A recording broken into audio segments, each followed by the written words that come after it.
Hi, welcome to Business Link, the Lincoln Chamber of Commerce's podcast to talk about businesses and their issues in Lincoln, Nebraska. We're here in the AOI podcast studio at the Lincoln Chamber of Commerce. I'm Jason Ball, President and CEO, and I'm very excited to welcome another guest to the studio today.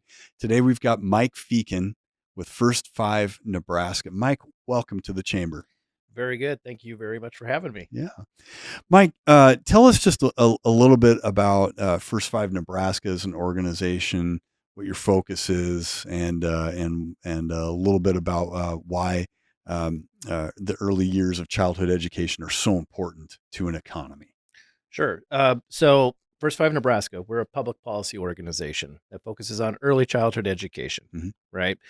We dip our toe a little bit into child safety. We dip our toe a little bit into maternal wellness. But at the end of the day, we're all about early childhood education and care and the policy behind that. All right. And so we have all sorts of experts on our staff that deal with data, that deal with communications, that deal with the policy work.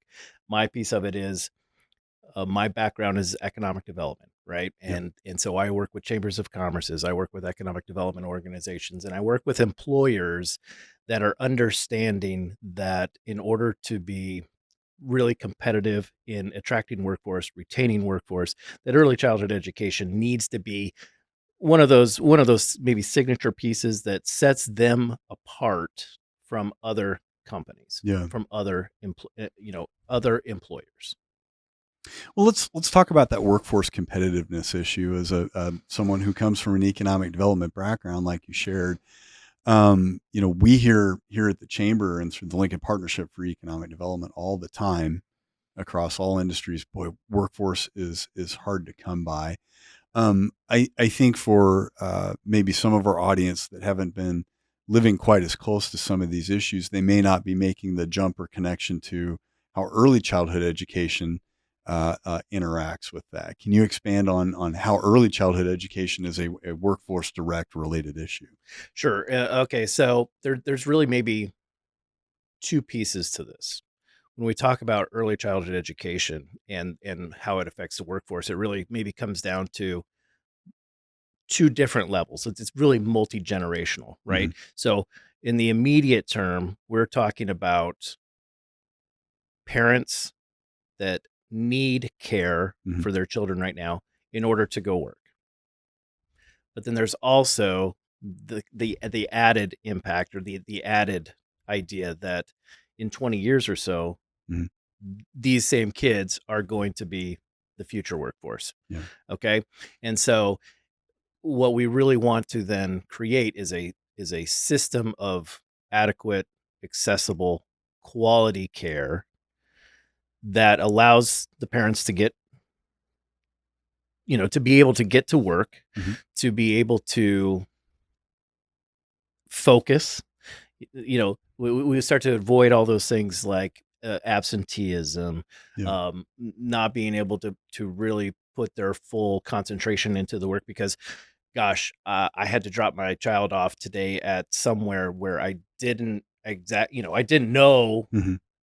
who or what it was just because they had an available spot. And so what we're really wanting to do is make sure that we are finding that there are, again, those adequate, accessible, affordable spots. I've shared with people as we've been talking about this issue here at the Chamber recently.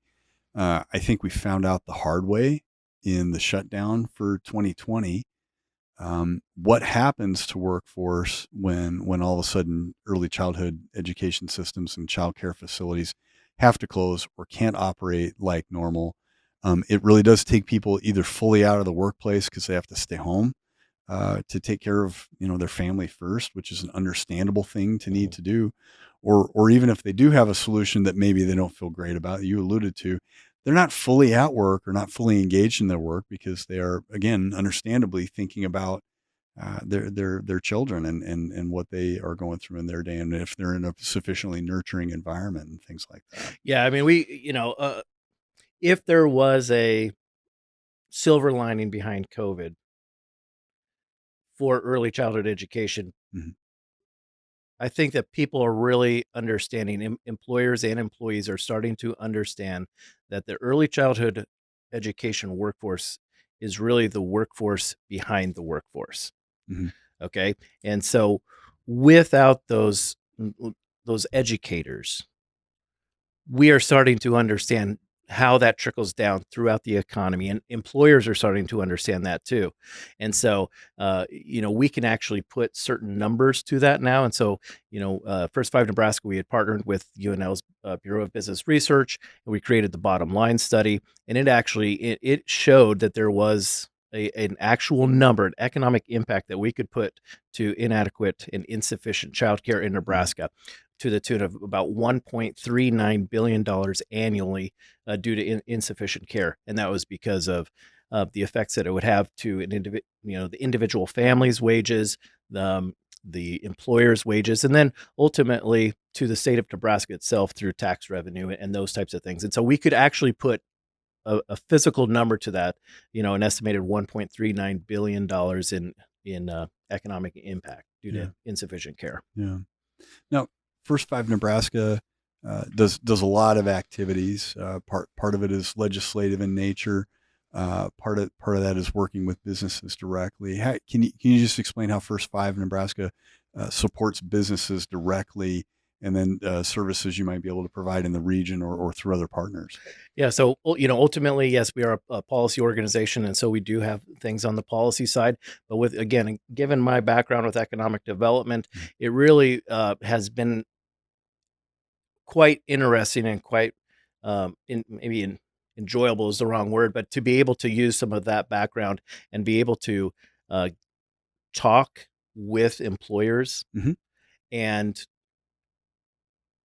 because of what employers are realizing now is, yes, they understand that there is an awareness that early childhood is important, but really what they want to know is what's next.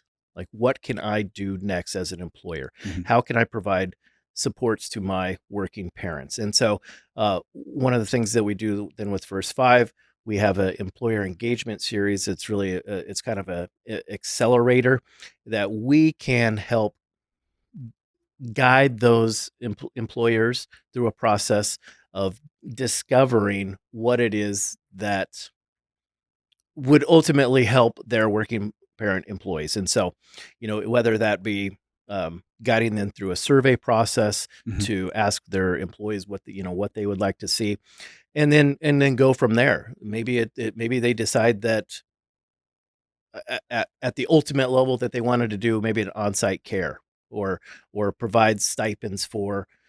uh, provide stipends for their employees' children's care. Mhm. You know, there are so many different levels of supports that can come that do have a cost associated, and really that don't have a cost associated with it. And so it's Yeah. really about helping those employers navigate that system, because I mean, granted, we know that they are not in the business of childcare, Mhm. and they don't want to be in the business of childcare, but they know that it's important. They understand that it is vital, and so they want to just understand what they can do next. Yeah. Yeah.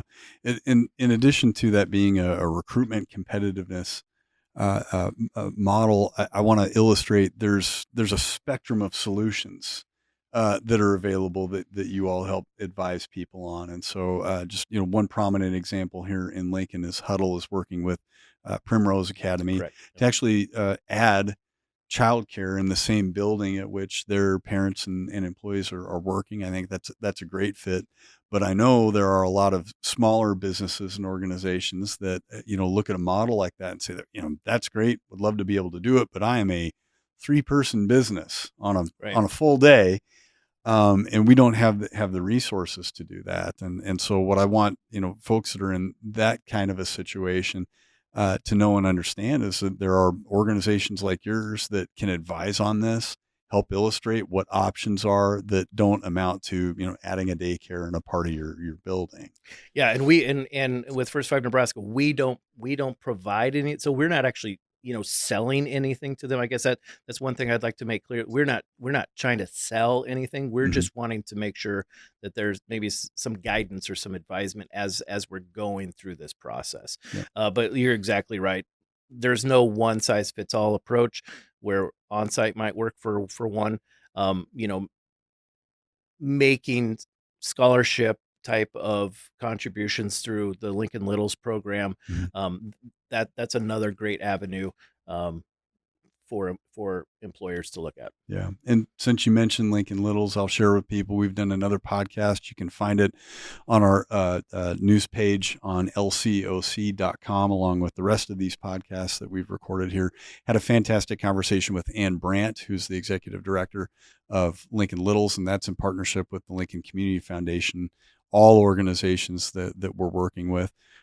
Because, and you're aware of this, we identified through our community-wide strategic planning process that early childhood education was something that the business community broadly felt was very relevant, and they wanted to see the chamber get a little bit more involved, particularly when it comes to informing business owners about the resources and tools that they can access through Absolutely. programs Yes. like Yep. yours. So Yep. for those that are interested in that, they can find out more again at lcoc.com, and there's on the landing page, there's a Vitality Lincoln link that you can go directly to and find out more about the plan itself. Back to the services that First Five Nebraska provides and works with. Where can businesses go to find out more about that? Just head to our website, first5nebraska.org. It's all spelled out, first5nebraska.org. Yeah. Mike, thank you so much for joining us today. Thank This you. is important work. We are excited as a Lincoln business community engaged with statewide organizations like yours, and again, Lincoln Littles here. We appreciate you joining us here for Business Link. Ladies and gentlemen, this has been Business Link here at the Lincoln Chamber of Commerce in the AOI podcast studio. We'll see you in another podcast soon.